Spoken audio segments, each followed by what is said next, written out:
Okay, so to preface, the rating is going to be 9 out of 10. I thought it was really damn good. You should go and see it, and then you should see it again so you can process it all. It's an excellent ride of a thing. It's about as different from Get Out as you can imagine. Mark Peele is not only a fully in-command master of his craft, but also a much, much stranger and more daring, risk-taking, just plain weirder creative voice than I think many were initially expecting he'd reveal so soon, and I give him all the credit in the world for seemingly accepting right up front that everyone was automatically going to declare any follow-up to his debut not as good as Get Out, and went ahead all out on something that feels guaranteed to push those buttons every step of the way. You may or may not like it, but you'll be thinking about it. And now that I've said that, if you haven't seen it, you should go see it before you watch the rest of this, because there really isn't a way to talk about this one, even in the spoiler-free way I'm going to try for, without tripping over some detail you probably don't want to know going in, so consider that a warning, okay? Okay.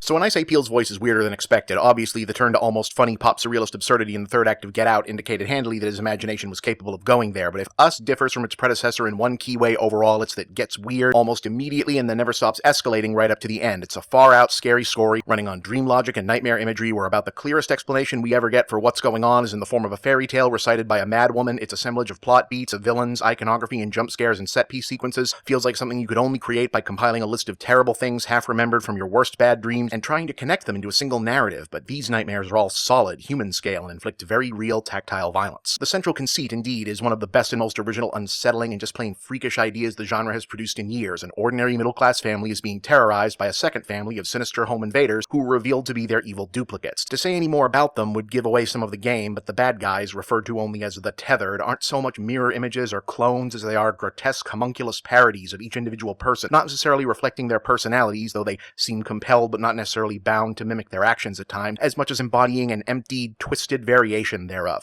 Winston Duke from Black Panther is the dad, Lupita Nyong'o is the mom, with both actors plus the kid performers asked to do double duty in their main role and in the evil counterpart. They're uniformly terrific, but it's Nyong'o who steals the show handily, emerging as the central character with maybe the most personal connection to whatever is happening among the good guys, and is the only one of the Tethered capable of sort of speaking. It's no exaggeration to say she's created one of the all-time great horror movie villain and heroine performances here, and if she's not up for a Best Actress nomination a year from now, something has gone terribly, terribly wrong. I have a feeling Us will be a film where, even if my overall impression of having thought it was terrific remains consistent, I'll end up not loving this review that I'm giving right now as the year goes on, and we're all compelled to revisit what will be one of the most talked about and hotly debated releases of the year. I'm positive there are aspects I've missed, important things that should get highlighted, and that I fear I'm not giving too much away. What's crystal clear is how fearsomely good Peele's filmmaking chops are when fully unleashed. Us isn't a massively scaled film, but he directs it to look like one, and his visual eye and sense of scope make it feel like one. It's a visually gorgeous enough film that you occasionally forget it's supposed to be a horror movie, so when the scary stuff comes charging back in, it's a real shock to the system. There's blood and violence, not to an absurd degree, but the idea of the carnage and the general sense of what's going on are so incredibly creepy that you do feel like you're trapped at the mercy of a genuinely unwell but scarily competent mind. And even if I didn't like the film as much as I did, I'd be impressed with the kind of confidence it takes to intentionally send audiences home in the sort of mood that Us is destined to. Do I have criticisms? Some, more like I have things I'd like to double check my reactions to. There's an event in the third act that throws much of the rest of the story into a completely different context that when it first happened I intensely disliked for feeling gratuitous and unnecessary, only to then realize that not only was it very necessary, it was also the only way much of the rest of the film made any sense and may have actually been less abstract and much more of a challenge than I'd thought. Whereas Get Out was a fairly straightforward thriller with one big sci-fi horror conceit built around a specific theme, Us is telling a bigger story in terms of what's going on, to the extent that while I prefer what feels like Peele's decision to only explain barely enough of the actual mechanics behind the Tether's existence to not have to slow down and dilute the tension of the finale, I'm sure a lot of people will be annoyed, is casting a much bigger, wider net in multiple directions, and it might actually be a little too big in the way that high-concept 70s horror that seems to be his muse often was, even at its best. But if the narrative falters at all, it's in the wide-view level, which is ultimately secondary to the more immediate story track of the family's survival story and the personal narrative happening between the two Lupitas, both of which are played out to near perfection, coupled with a warmly real-feeling first act of setup, a dynamite opening, two nerve-shredding home invasion sequences comprising the bulk of the film's middle, and a final confrontation scene so uniquely bizarre that the idea of an audience overlooking it to fret about not getting enough explanation instead is kind of depressing, honestly. Still, all told, Us is a triumph to watch play out, a feast of terrific horror acting, and a thrillingly unsettling, creepy, hard-to-shake film experience. 9 out of 10, recommended without hesitation.